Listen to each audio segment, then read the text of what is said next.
just reminds me of like an Alba Argos stereo system.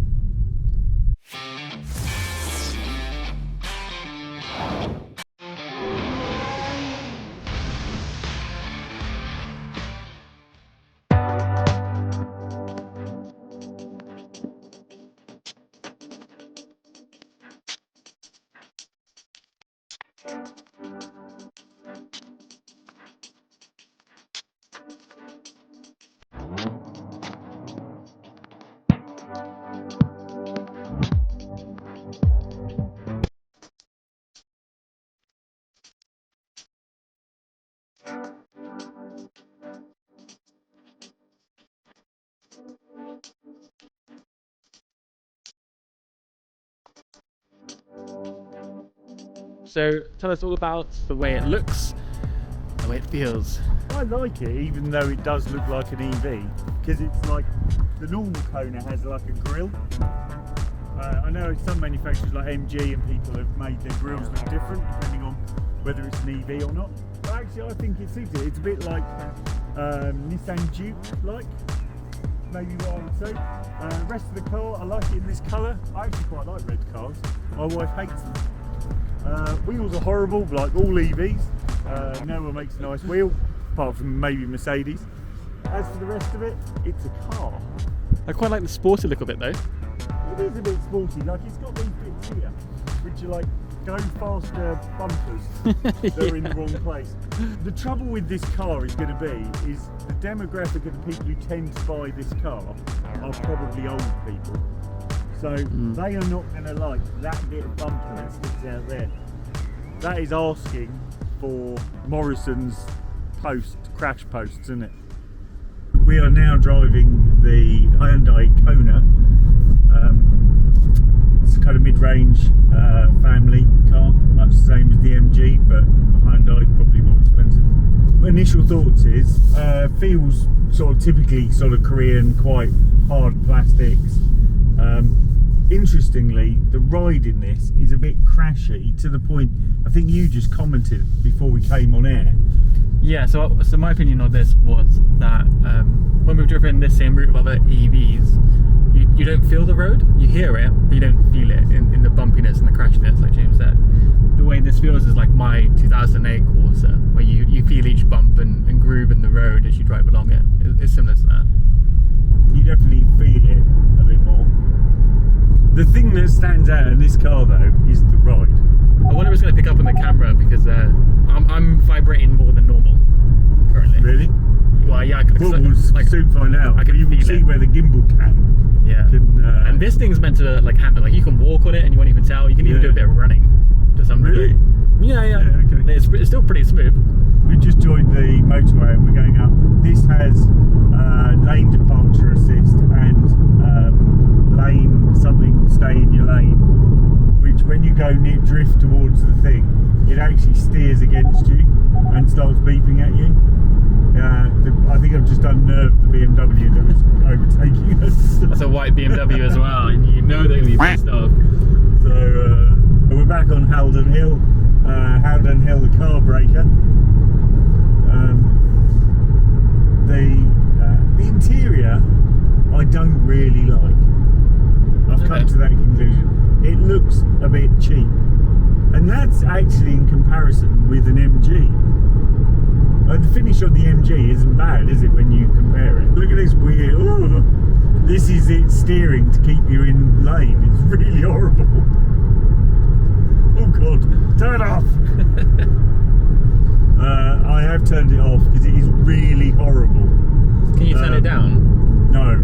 Okay, it's just on and off. You have on and off. Okay. It's steering now. That's it. You know, when you get a bit close. I don't like lane departure assist. I know it's one of the NCAP things to get a 5-star NCAP rating, but I don't like these. And you know, I'm very much with Jeremy Clarkson in because that is annoying, right? But he said that if you put a big spike in the steering wheel, no one would have an accident. Yeah. And it's true. Yeah, no one wants to go through that spike. Yeah. So But having sort of intrusive, irritating things, it's like someone going, no, you don't want to do that. That's what it's like, isn't it?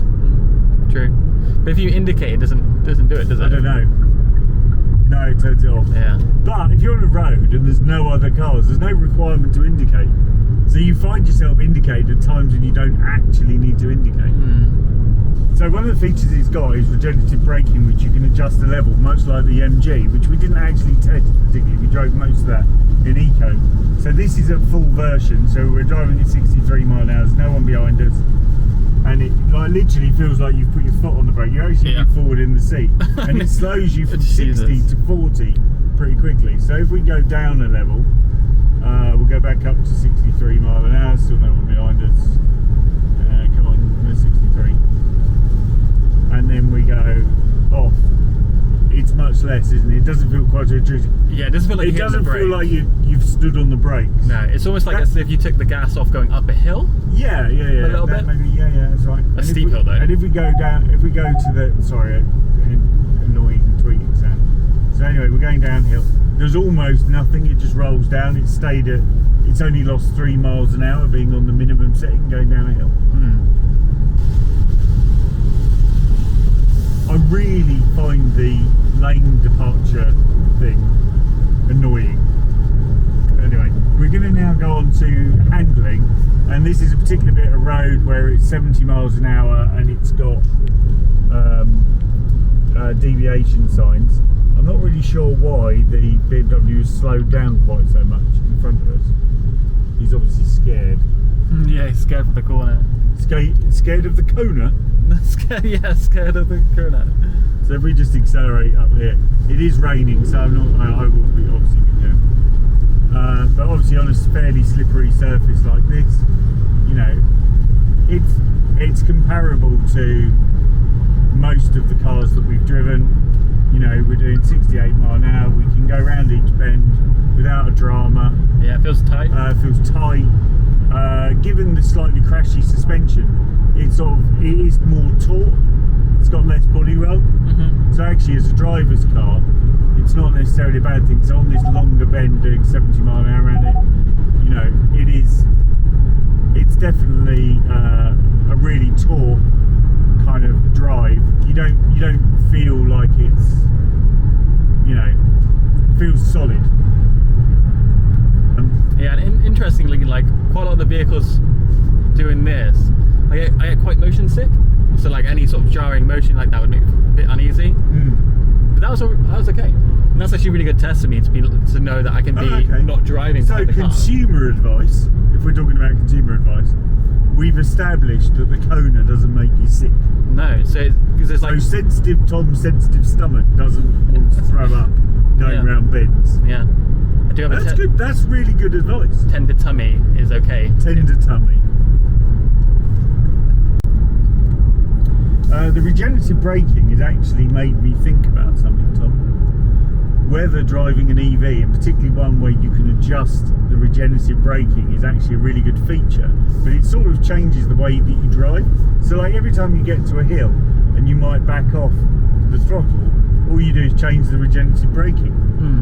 So, particularly that big hill we came down, rather than braking, I just changed the regenerative braking. Yeah, to match how much you want to decrease. Yeah, how much I wanted just to hold the car back. And all that'll do is give you more range. Yeah, and that will just add to your range. I've literally just seen that you've gained 3 miles range by doing that bit of regenerative braking. Yeah. That's really cool. It's really cool, yeah. So, it's like free petrol. Particularly in hilly things. Well, obviously, when you come down a hill, you obviously have to go up a hill. Which you use more power. I guess it just evens out a little bit. I suspect it evens out over time, but being conscious about when you do it, is that better than an automatic system, say like the Mercedes one? Yeah, because you would want some control for it, because there'll be instances where you want to brake quite quickly, and you can do that with the recharging, but the EQA EQC will just do it for you regardless of whether you want it or not. So having that control is better, or the option of either. That's the ideal. Look at this, right? Doesn't this remind you of 1990s hi-fi? Yeah, I mean, like synth is quite popular, like chill wave, synth pop, anything like that is quite like now. Yeah, but right now for electronics, which effectively this is all like glass iPhones. Future, yeah. You know, I still don't understand why they make iPhones out of glass. So easy to break. You know, Because they want your money. They're just dumb. In fact, all phones are made out of glass. It's like, if you were going to invent something you were going to drop all the time, why would you make it out of glass? Because all the other things I know that are made out of glass are not used in instances where they're dropped. Like vases. Yeah, when do you ever drop a window? You don't ever drop your windows, do you? No, never drop my window. You know, or other glass objects that might come to light, like paperweights. Yeah, imagine a really brittle paperweight. You know. But yeah, other than that, I think it's good. Like, the features are nice, everything feels... It just reminds me of an Alba Argos stereo system. Yeah, I know what you mean, especially from the knobs. Well, have a play with your knobs. I just don't like knobs. Well, I'm glad we cleared that up, Tom. Given all your crying, anyone would have thought you did. It's not the Madonna with the big boobies. It's kind of more like, in art terms, it's more like a kind of nice, indescriptive painting by someone you've never heard of. It's not like the Scream, is it? It's not ugly, but it does the job.